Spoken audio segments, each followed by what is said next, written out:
Holly, you good to go? Thank you. So good morning, everybody, and welcome to this morning's meeting. I would like to call the meeting to order. It is now 9:03 a.m. And Stephanie, will you please take attendance? Of course. Good morning, everyone. Adrienne Cochran, Present.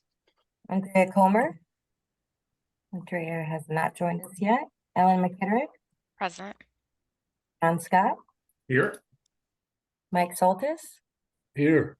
and Holly Williams. Here. All right, we have a quorum. Thank you. I would like to welcome and thank the members of the public for joining us this morning, and we will move on to our first order of business. I would like to ask the committee for a review of the June 23rd, 2023 minutes and a call to approve. I'll make a motion to approve the minutes. Thank you. Thank you. All in favor? Aye. Aye. Aye. Any opposed? Any abstentions? All right, the motion carries. We're going to now turn to the Spring Group, who is going to provide a presentation of our annual actuarial analysis. Hi, everyone. You can hear me okay? Yes, we can. So the purpose today is to really present the results of our annual review. I will share my deck right now, so let's do that. And just please let me know if you can't see my screen. We can see your screen. Yes, we see it. Perfect. Okay, so I'll jump right into it. We've been presenting at these meetings on a frequent basis with the quarterly results. And about a year ago, we presented the annual results as of June 30th, 2022. The purpose of this presentation is to provide the results as of June 30th, 2023, and also provide a projection for 3 years to provide showing the plan activity as well as the fund balance. And as part of our assessment, we also talk about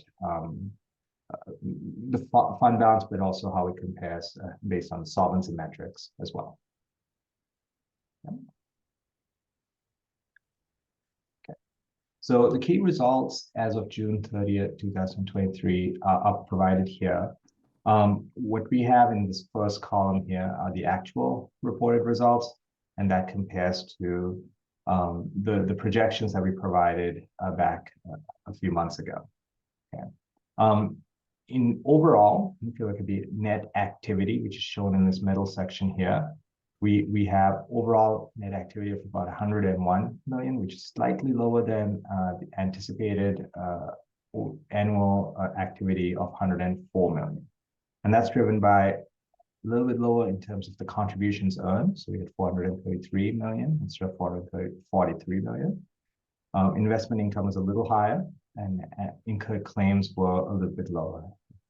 And the incurred claims, we know in our projections, we typically have a little bit of conservatism built into those numbers. So they tend to come in a little bit lower than expected. But we do have some conservatism built in the event that claims do come in a little bit high. And then other expenses were the same at 40.9 million. So overall, we had 100.7 million.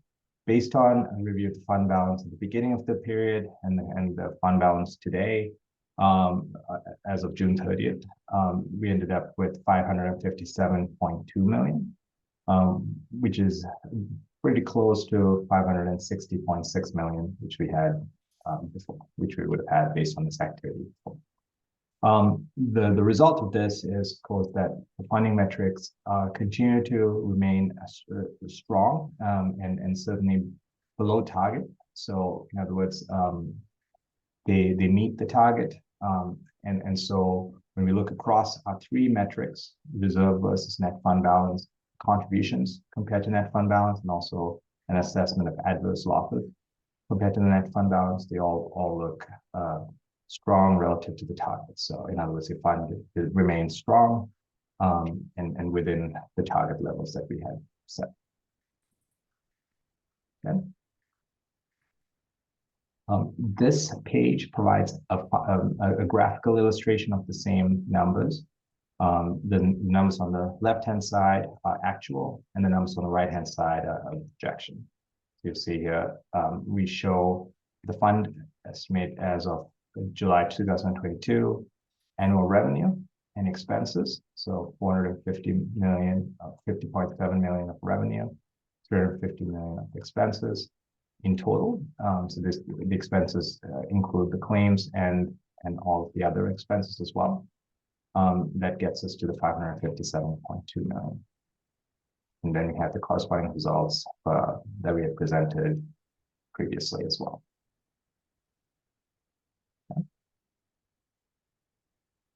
Okay. This page I did not plan to go through in detail, but it does provide the detailed results that we've shown before.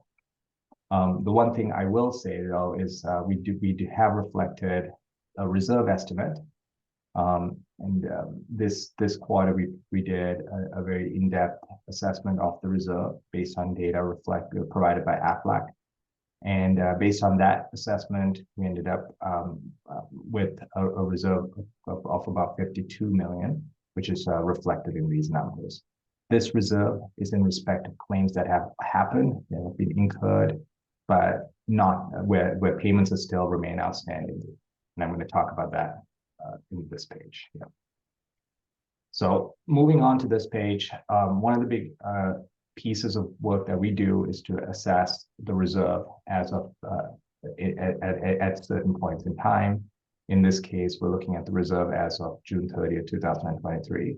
So basically what this is saying is that we have a reserve of 52 million. In other words, in respect of future claims that are going to get, or claims that have happened today where payments remain outstanding past our fiscal end date of June 30th, 2023, we would typically expect to hold that money and put it aside as a reserve to pay those claims. There are three components in this reserve. One is the case reserve, and that we developed the number for that based on data provided by AFLAC. So AFLAC basically said, here these are what the outstanding payments are for all of the open claims. So we've shown that number here, 20.2 million. There's also several claims that are pending. So they have happened, they're pending the approval process and pending adjudication. So the estimated reserve in respect of those claims is 22 million. And then there are claims that are being incurred but are not yet known. In other words, they haven't submitted the claim, so we estimate other claims that are out there that should be submitted. We do have a 45-day window to submit claims, and that reserve is estimated at 9.2 million. So in total, we ended up at 52.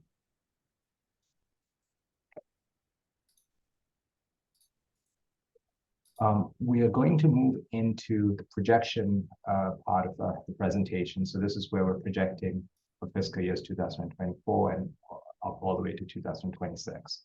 So we have our reported numbers here, which I went over just seconds ago, and then we have our projection for the next 3 years. Okay. So what this shows is a fund balance and how that's changing at the beginning of the period, and we show the same numbers at the end of the period as well. And then we have the net activity. So it's a similar format as what we've seen before. The four components that we summarize the numbers into are contributions, investment income, including claims, and other expenses. So if you look at this, we're basically reflecting contributions over time. And this is a function of anticipated population changes based on unemployment assumptions and so on, anticipated wage growth as well. The investment income is based on an assumption around a rate of return. The incurred claims, we spend a fair amount of time thinking about estimated incurred claims, looking at historical data. You do have now some real historical data that we can rely on. So we've looked at that data. We'll also spend some time looking at other state data as well. And in conjunction with all of that, we developed assumptions such as incidence rates, duration.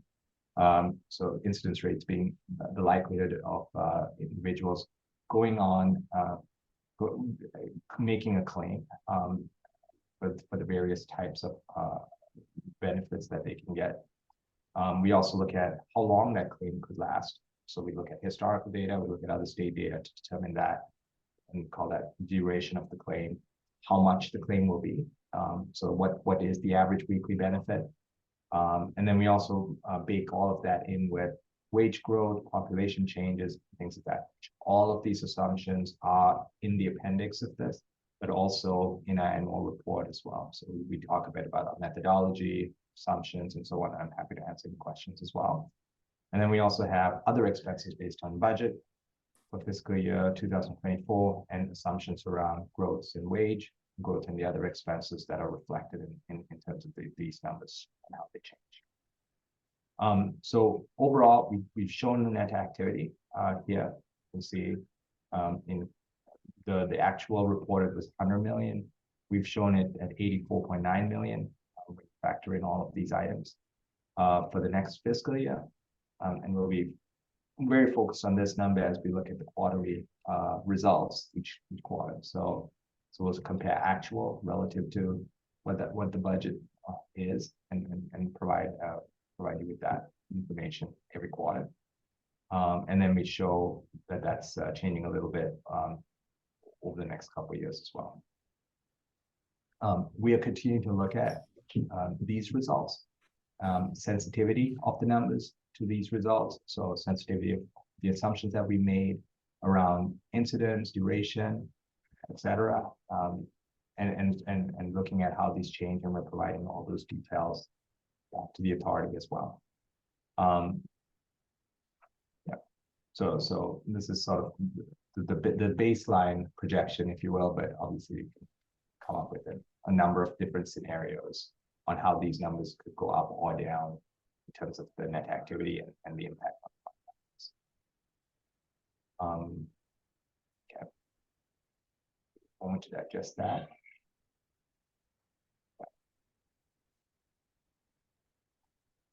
This following page, I won't look at go through in detail, but it does provide the details behind a detailed view behind the numbers that are shown. This page provides a graphical illustration of the same numbers, so the projection. So the green bars provide fund balance, so you can see closing fund balance, how it's changing. The blue is the revenue, so that's contributions plus investment income, and then the orange is the spend, so that's the claims plus other expenses. So summary, graphical illustration of the same results I showed before.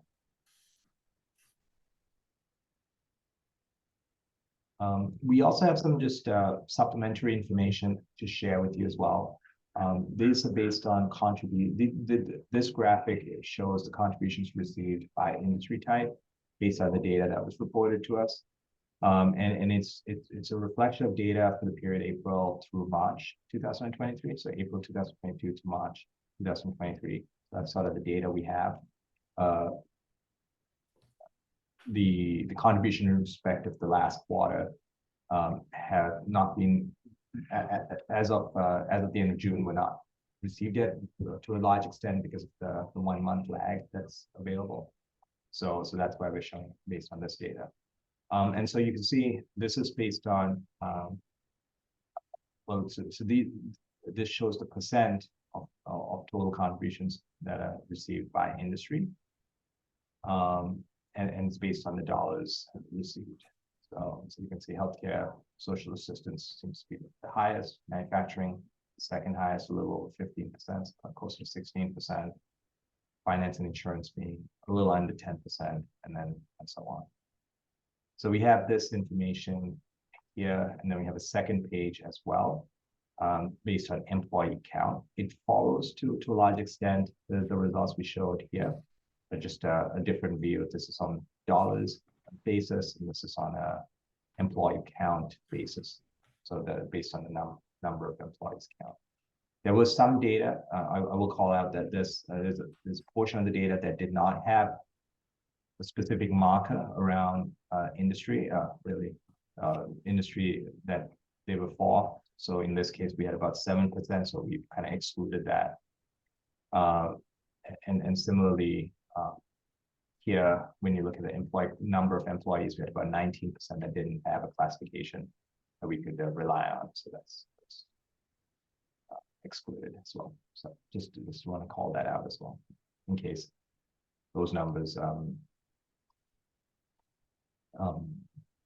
influence this chart materially.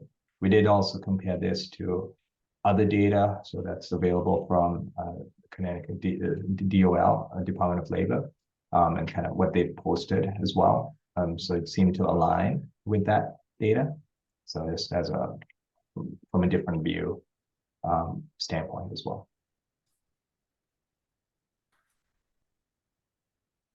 Okay. So supplementary data that's included for you to look at as well. And then I think that takes me to the summary page of our presentation. So overall, a couple key points. One, net activity was a little over 100 million, 100.7 million, which resulted in the fund balance at 557.2 on an accrual basis, not on a cash basis. So this is on an accrual basis because it includes the reserves in particular, and also accounts for contributions that are in respect of this period, but would only be received in July. Based on this, the fund meets the target metrics, as I mentioned earlier. And looking at our baseline projection, the fund is expected to grow over the next 3 years as projected revenue is higher than expenses. And you saw that because our net activity has a positive balance in each of those months, each of those years.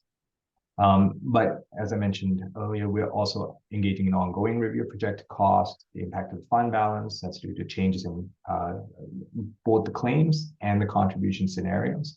And we're actually planning to report back some of that data as well to you next few meetings. And with that, I'll open it up for questions. I've got some questions. Let's go back to page 10. Sure. I know I bring this up, Aaron, every time we see these things, but basically what we're saying here is that in 2026, we're going to be sitting on $750 million in our fund. So we anticipate that the fund will end with that. Let's go to the next page though. Nope, sorry, the next one after that. That one, right. So in 2026, revenue and spending are looking very close, projected with a good reserve in the fund. So that's why Harinder just said, as they finish up this work, which is sort of we have to give this to you guys for current work, they are pivoting to do some more projections, looking out 5 years, looking out what it would look like if the contribution rate decreased, looking at what it would look like if the claims rate increased. So, because I know you've been asking, and we have been wondering too, if there is a magic number that's less than 0.5% that would be appropriate, but not jeopardize the long-term solvency, because we can't rely on revenue being significantly higher than spending forever. So that's what we're just looking at. And we will be getting back to you guys, in the coming weeks with kind of what those alternate projections look like. So the spending piece of it seems to be pretty accurate. You know, back on slide 10 or 11 there was a, can you jump back to? I think it was 10. Yeah, 10, I think that's the job. So, well, actually, maybe it was 9. It showed like the actual versus the projected, and the difference was, what, $12 million, which in the world of insurance is a pretty good assumption. But it's certainly $12 million to our favor. I guess a thought process I'm having here, and I'm thinking about how private insurance companies work and the private plans that are out there. They are charging less than we are. They're obviously able to do it profitably, or they wouldn't do it. But I kind of assume that they're relying on reinsurance, so that they do have a catastrophic situation. And I guess I'm not smart enough to know how they would do it. I know in my end, on the property casualty side of the world, if we have Hurricane John blow through the summer and do $1 billion worth of damage, the cat laws come into play and the reinsurance companies start to write checks to the primary insurance companies. I guess I don't know if something like that could work, but have we ever looked into buying reinsurance and maybe using that as an expense versus, and would that make our situation more affordable and have less need to draw money out of the Connecticut economy? It's something we can certainly look into. I can tell you from my past experience at DAS, which houses the State Insurance Risk Management Board, and also runs the state's workers' comp. A lot of the things that private industry can do are not possible when you talk about the size and scope of state programs. And so,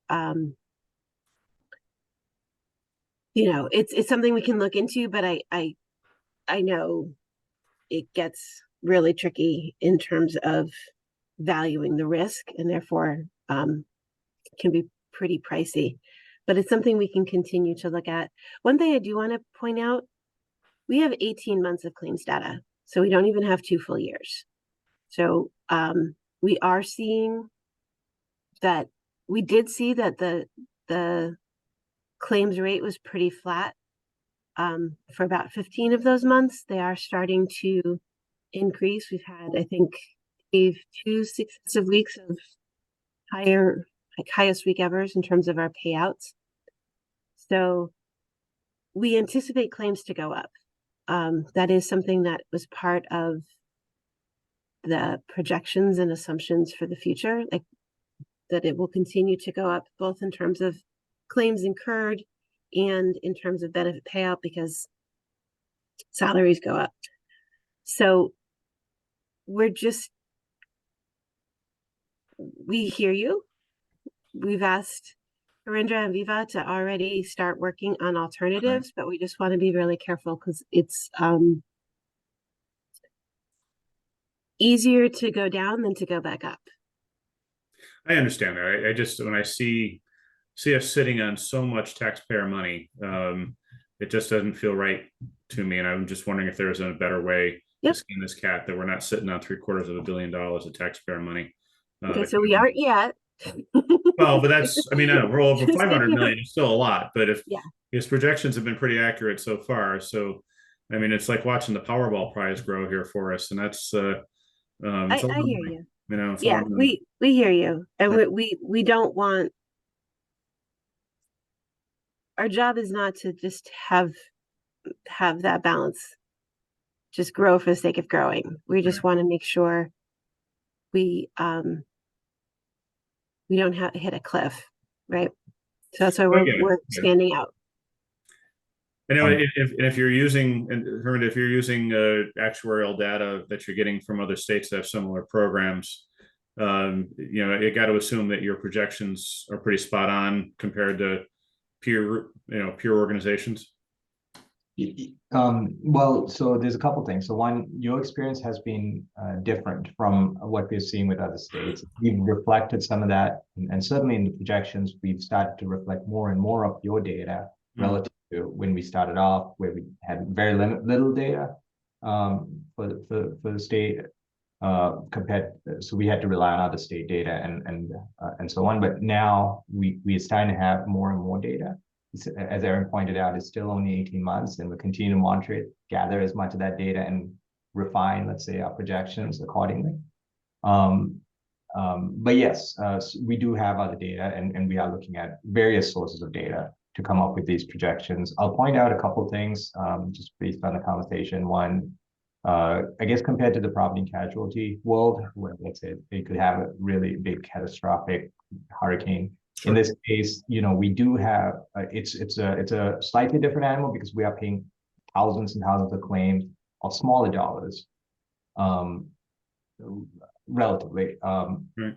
each week, let's say, and so there's a lot of data, less, let's say, room for huge catastrophic stuff in that same way, but anything can happen, and you could see Yeah. contributions drop off or claims go up, which could affect the fund balance. One thing we have seen with other states is since inception, claims have gone up. And that was one of the things, one of the assumptions we reflected at the outset, and we continue to reflect, albeit adjusted for actual emerging data, right? So as an example, you do see the claims going up from 300 million to 400 million. And if you kind of project this out further, you'd expect this to continue to go up. But that is an assumption that's made. It may not pan out, and that's one of the things we need to monitor. Will it go up or down, and what how that affects the fund? Also by design, I guess, because we had a whole year where we were collecting contributions from the outset of this whole program, we do expect to have a pretty sizable fund balance just because of that. So that I guess was part of the design of the program to make sure that, unlike, at least we see a couple of instances where, at least I can think of one where the fund balance was not sufficient, right? We're in a much better position today because of that, and because of the level of contribution that was set. So it's a good position to be in, relative to the other opposite of that, which is where the fund balance is not enough, and you have to put into place measures either on the benefit side or on the contribution side, to shore that up, if you will. So just want to make a few comments along those lines, as well, just to kind of cover up some of the items that we discussed. Were there other questions? I do have another question. So on the slide that you were showing the different industries, do you track claims by like a wage band? I guess I'm thinking about what Aaron just said a minute ago, that wages are increasing. So I believe the minimum wage in Connecticut jumped to $15 an hour this year.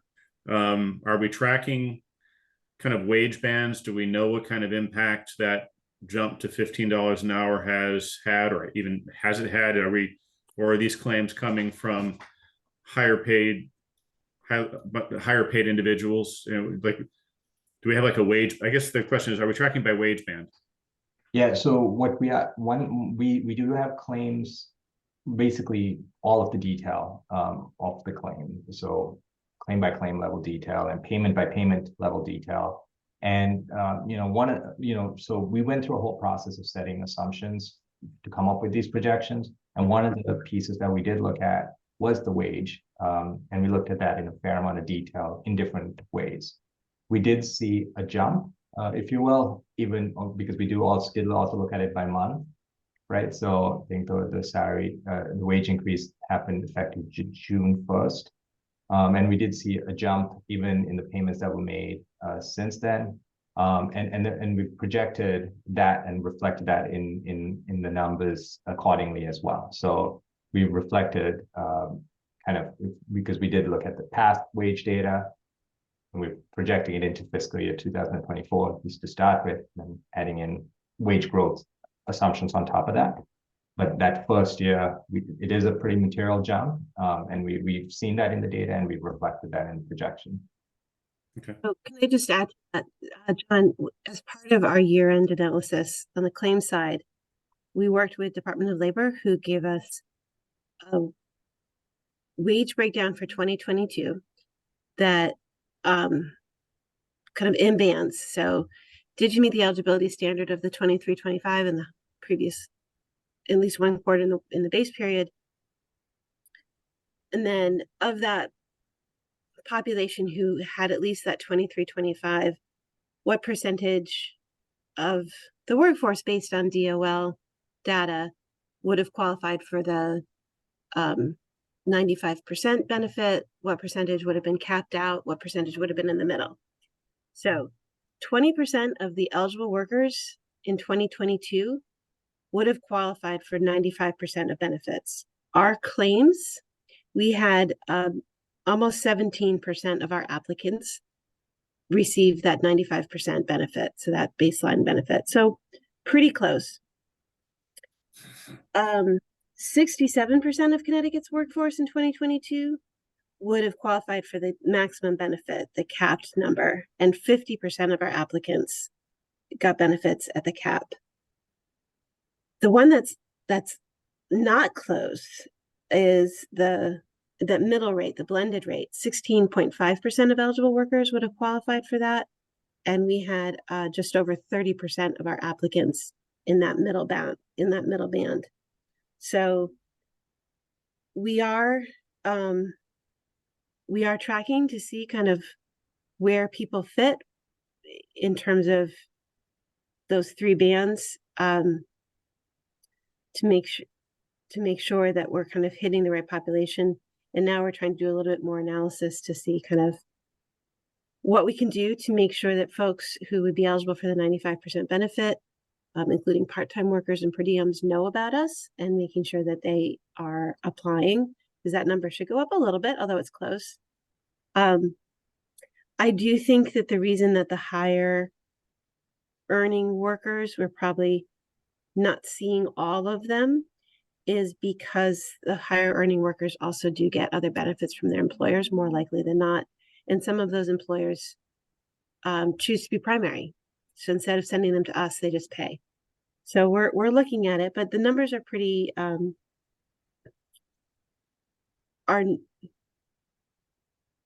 pretty on target with what we expected. And I can send those numbers to you if you like. Okay, thank you.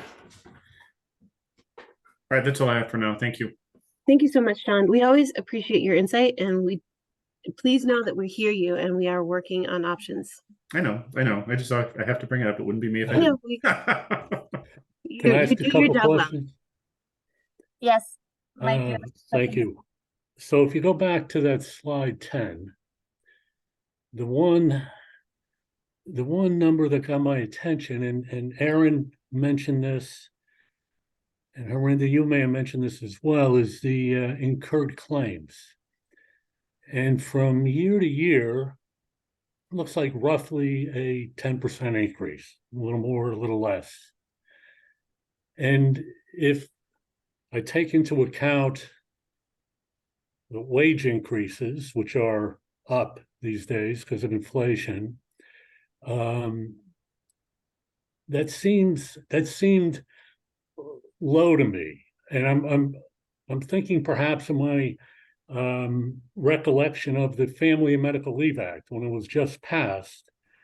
You know, there was a certain number of claims, and every year as the program got more and more well known, it went up almost like a hockey stick, and it continues to go up. So I just wondered if you could give some insight into the projection for at least what I consider to be a fairly low increase in the dollars for incurred claims. Absolutely. I'm happy to do that. So the when I compare the 343 to actual, it's about an 11% increase, right? We do have a cap on the benefits as well, right? So to some extent, we are tied to the wage growth, which is about 7%, at least the change from $14 to $15, right? So that's so that's 7%. So if you think about the maximum benefit that's paid out and the minimum benefit that's paid out, and then anything in between that, which is a smaller window, just without getting into the detail of the data, just on the wage point, the maximum benefit and the minimum benefit are based on the state minimum wage of $15. So that's a 7% change, almost identical to the fiscal year differences. It's a 1 month difference there because it was effective June 1st instead of what we're showing as July. And there's some lag in the benefit. So just want to point that out. Even though this is showing an 11% increase, the wage change, and this is the big one, is a 7% change. Now, in terms of our assumptions, and I'm going to, for the remainder of the period, I'm going to go to the appendix of this, which I think you all have as well. So we are reflecting a 4% increase thereafter in terms of wage growth in the assumptions. Now, we could assume something higher or lower, but this is based on data that we received and sort of the assumptions that we made. So that's just on the wage growth piece. Now, separately, I'll also talk about incidence rates, because I think, right, to your point, that was one of the pieces of this that, you know, at inception, we did expect increases. We looked at that very closely. So we looked at it by month. We looked at the patterns that were going on by type of benefit as well. And to some extent, we didn't see that increase, at least to date, as Erin mentioned as well, you know, because I guess that was the data that came out. So while we are expecting it to increase, incidence of number of claims to go up, basically, we haven't seen that in the same way that we might have expected a year ago, and looking at other states. Okay, so it's just whatever we saw in the data. Now, that doesn't necessarily mean that it won't go up into the future, right? It just means so far, this is just the data that we've seen. So in here, and this is the page, we show an increase in the incidence level. So this is a rate, so percent of the population that goes, takes a benefit. So this is literally, so we expect about 3.7%. We had to kind of look at this in this period, and in total, for let's say in 2 years' time, it's a little over 4% of the population. So that we've made some assumptions around increases in incidence levels by type of benefit, type of leave, so which are reflected in the numbers. But you know, it is, I think, a little more muted compared to maybe what we would have assumed a year ago, and that's driven by the data. Okay. Well, thank you. I hope it's accurate. I mean, I hope that the projection comes to pass, because that's a pretty good number for an increase from year to year. Yeah, so I mean, the reality is, you know, it is based on assumptions, and you know, this is one projection. So to some extent, you could argue that we could come up with tons of different projections based on different assumptions, right? And different assumptions, which would in reality be close. Like this, it will never be exactly this number in reality, right? So that is one of the reasons why we are looking at different scenarios, kind of see what the range of the numbers are, and provide additional detail as well to you to look at this program, both in the short term, really 3 years for the type of program is pretty short. Kind of want to think about it over the long term. And especially looking at these numbers back on page 10, you know, you can kind of see this trend, depending on the assumptions, it can, you know, the numbers can swing a little bit. But also, if you were to kind of draw this out over 10 years, suddenly this would become a negative number, because the claims would, like, if you just take this specific scenario, the claims would be higher than the increases in contributions. So we need to just think about that as well. Well, thank you. And that leads to my second question, which is just in general, from an actuarial perspective, in evaluating a program like this, is there a certain number of years of data, a minimum number of years of data that's necessary before, I don't know what the right words are, before the program is more predictable, much more predictable than it is in the early years? So it's an opinion to some extent, but I'll make a couple comments. So it's not necessarily that there's like a set number, let's say a number of years of data. It is a function of a few factors. One, the quantity of claims. So obviously, if you have one claim a year compared to thousands of claims a year, the thousands of claims a year would be give you a much more predictable result compared to a few claims, right? So, and we have thousands of claims literally in this program year to date. So to some extent, you can rely on that data, especially in these, I go back to just to point out in these types of leaves at the top here with a lot of incidents. You can look at it, you have a population between 1.5 to 1.6 million. If you multiply that out, that's a lot of claims. That's not insignificant. So that does give you a good data.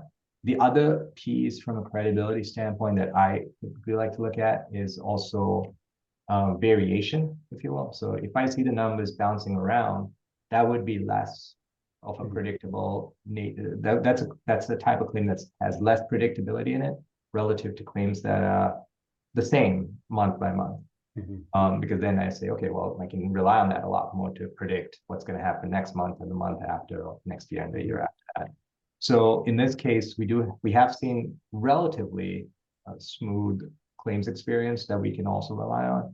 So to some extent, we are relying on your data a lot more than maybe if you'd asked me a year ago, I would have said we are, because of the nature of the claims as well.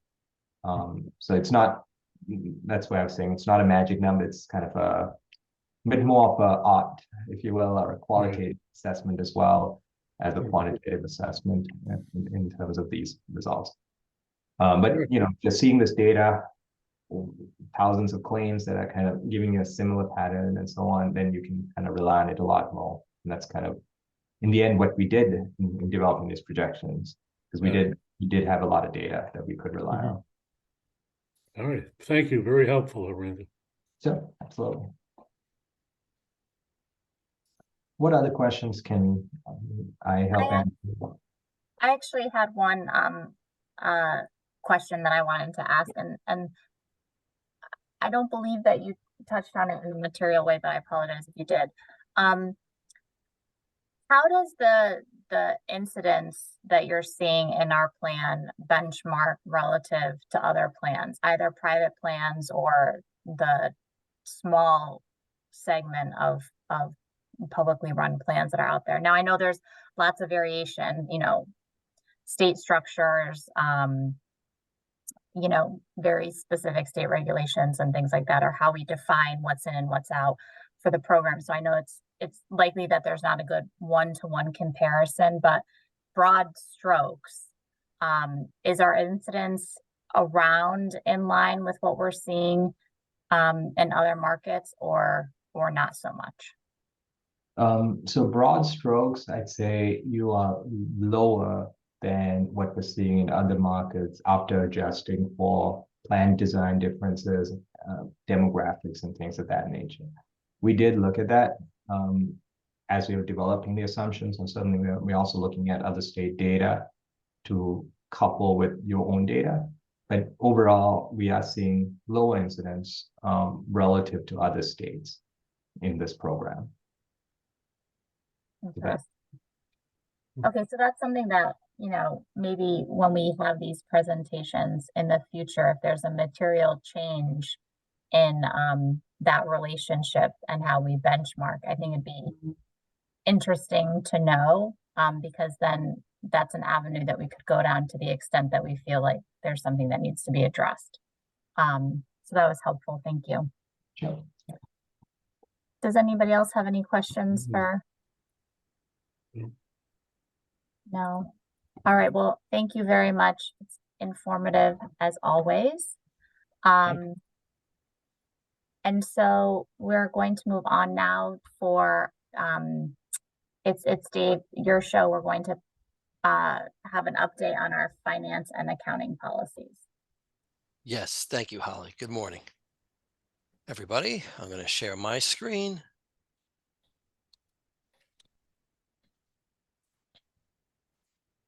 We can see your screen, Dave. Okay, thank you for the confirmation, Stephanie. All right. Okay. We are going to go over the changes to the finance and accounting policies of the Paid Leave Authority. This is an annual exercise we do. Every year we look at the policies and see if there's any changes that need to be made as a result of any changes in procedures or things that are happening out there in the authority. This year, there really weren't a lot of changes that need to be made.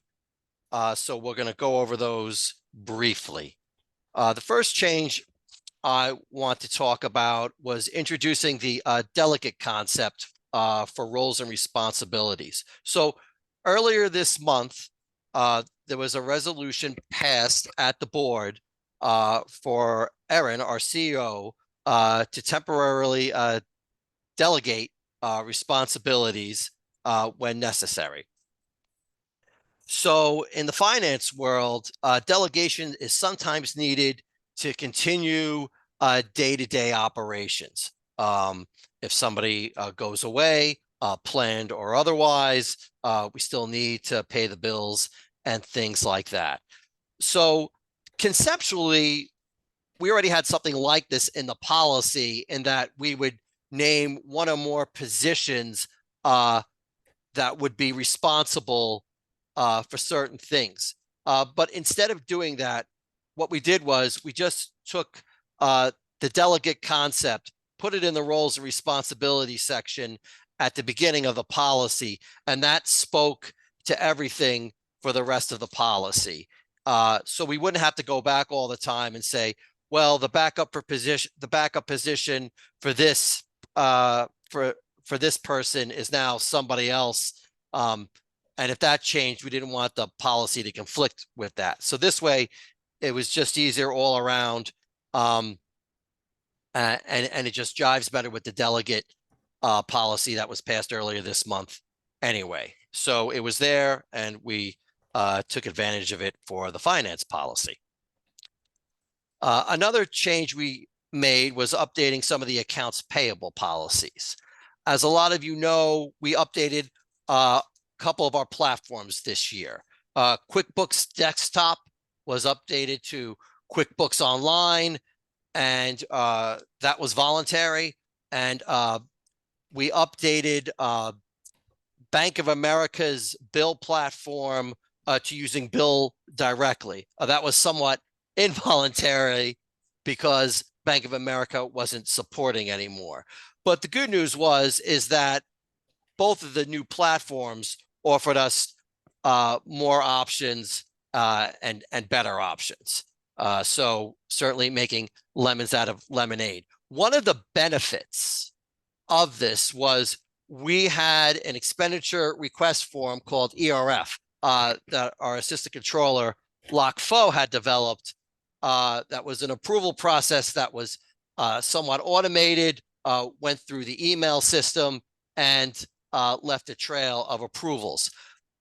Bill has an approval workflow built into the program already. So it's in-house. It's not offline. That was the one downside to the ERF.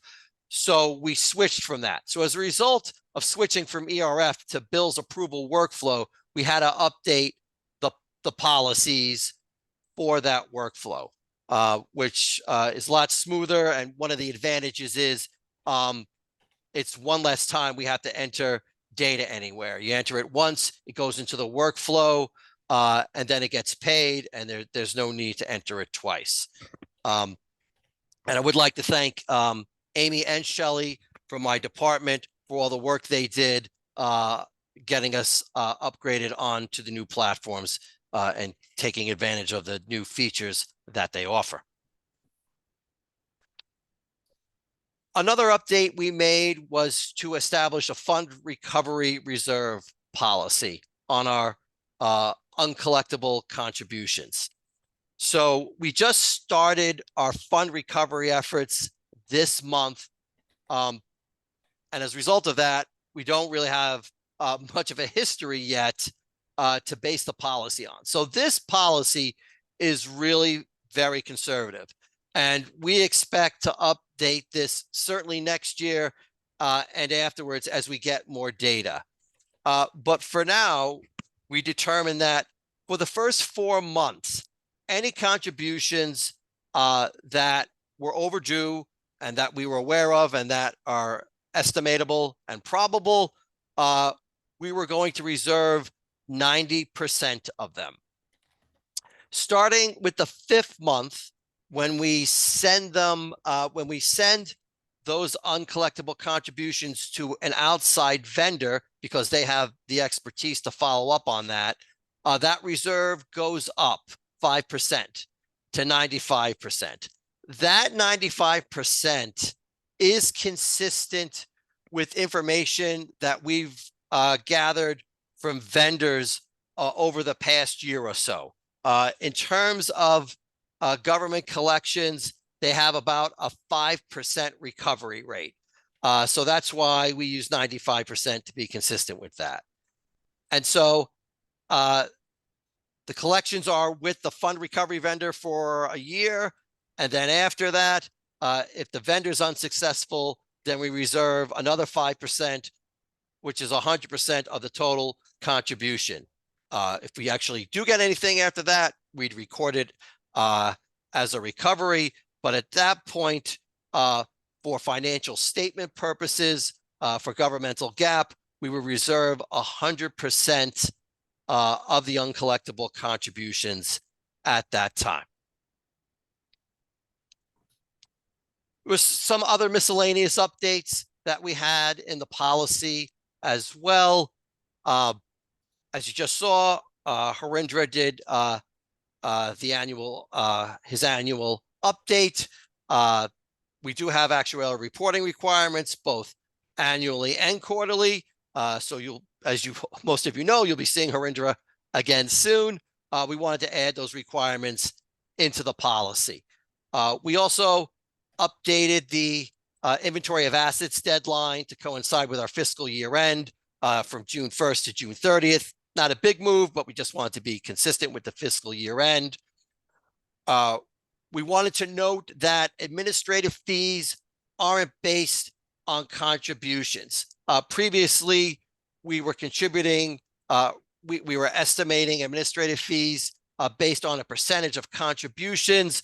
But as time went on, and you might remember some of these discussions, it was determined that a better way to budget was based on the actual expenditures of the authority, because those tend to be more fixed and predictable with less variability than, say, the contributions, which could go up or down for a variety of reasons. So we reflected that in the policy. We also removed any seed funding language from the policy because it's no longer applicable. The seed money has been paid in full. So that's right there. In fact, I think somebody at the when we discussed this last year, I think somebody asked, why is it still there? And I said, because we just paid it in the fiscal year. Well, that fiscal year is over, so we got rid of the language. And then finally, we referenced penalties and interest that are noted in other policy documents. We thought it was appropriate to at least reference them in the finance policies. We weren't going to duplicate them word for word. So we just simply referenced the other policy documents. So if they change, we simply have a reference in this one, so there won't be a conflict. So those are the updates to the finance policies. We'll be sharing those with the board at the next board meeting. We'll also be sharing them with the Policy and Personnel Committee, as this is a policy. And then when we take it to the board, we'll ask them to to post it for public comment, as we do with all our other policies. Does anybody have any questions regarding the updates to the finance policies? Nope. I don't see any. All right. And I see that we don't need to take any formal action on them. We're just receiving them. So thank you, Dave, for walking us through that. we are now going to have an update on the budget review of spending to date, which is also you, Dave. Okay. Here we go.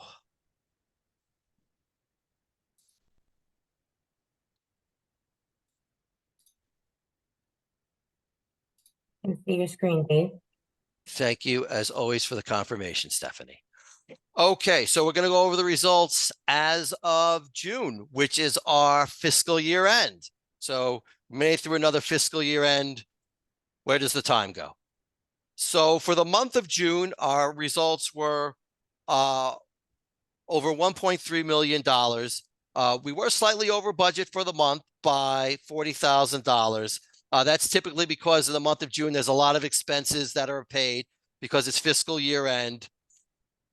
And we always tell our vendors, please send us everything now. It's fiscal year end. We want to reflect everything accurately as much as we can on a cash basis. So having said that, our significant expenses for the month were payroll and related expenses, over $868,000. There were 3 payroll periods this month, so that's why it may seem higher than usual to you, but that happens typically twice a year. Our outreach expenses were $159,000. Our insurance expense, we paid most of our annual premiums this month, so that was over $138,000. And we had our typical monthly contact center of $128,000. So those were our outlays for the month of June. For year to date, our expenses were $11.6 million. We were over $5.4 million ahead of budget in terms of expenses. For the revenue less expenses, we were ahead by $413,000. As you might remember, we didn't actually lose any operating revenue. We just didn't transfer the $5 million from the contribution budget to the operating budget to cover operations because we had enough in the operating reserves, so we didn't need it. But even without that $5 million, we were still ahead of budget for the year in terms of our operation budget. Moving on to our bond. Our bond activity was almost $256,000 for the month, about $30,000 over than what we budgeted. That was basically a timing difference.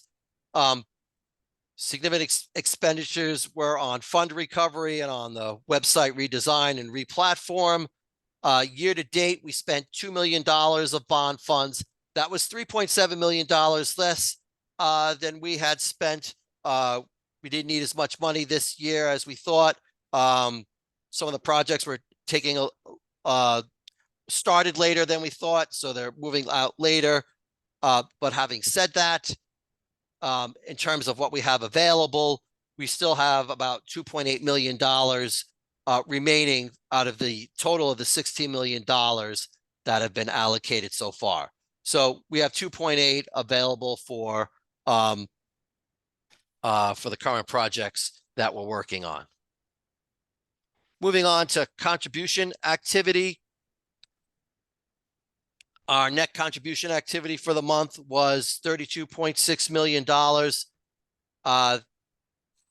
That was better than budget by $5.4 million. The largest driver of that continues to be the benefit claimed activity.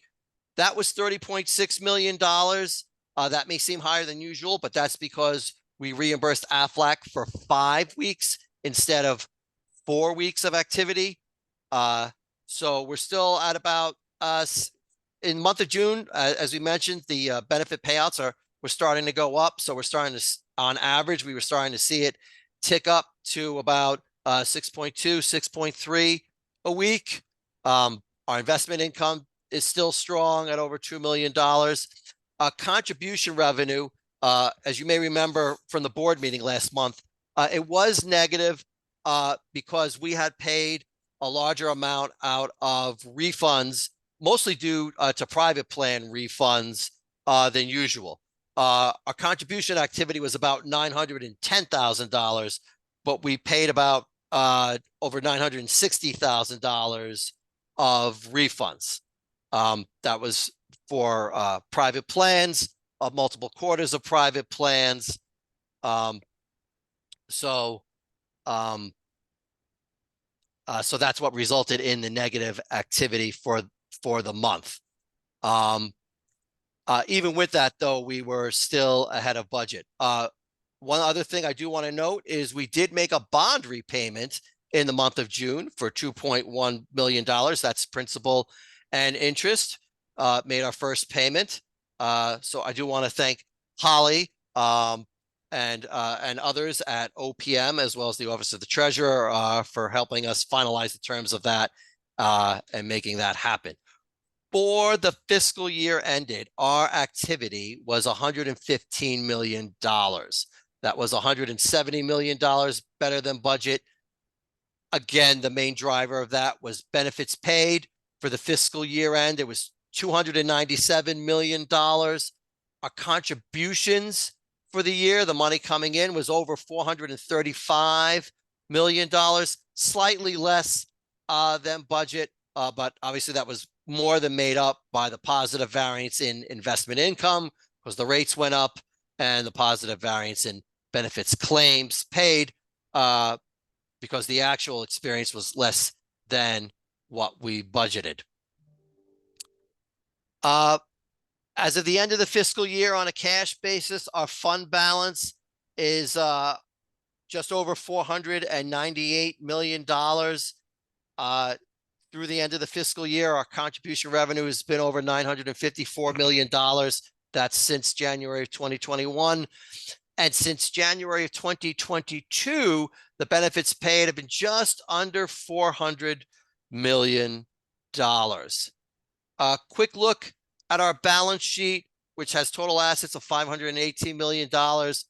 Largest asset is still the short-term investment account at almost $486 million. And I do want to point out that the bond funds payable number went down, as it should, because we made our first payment this month to pay back what we owe. No projections this month because it's fiscal year end, so nothing to predict for the rest of the year. So that's where we are as of the end of June. Does anybody have any questions?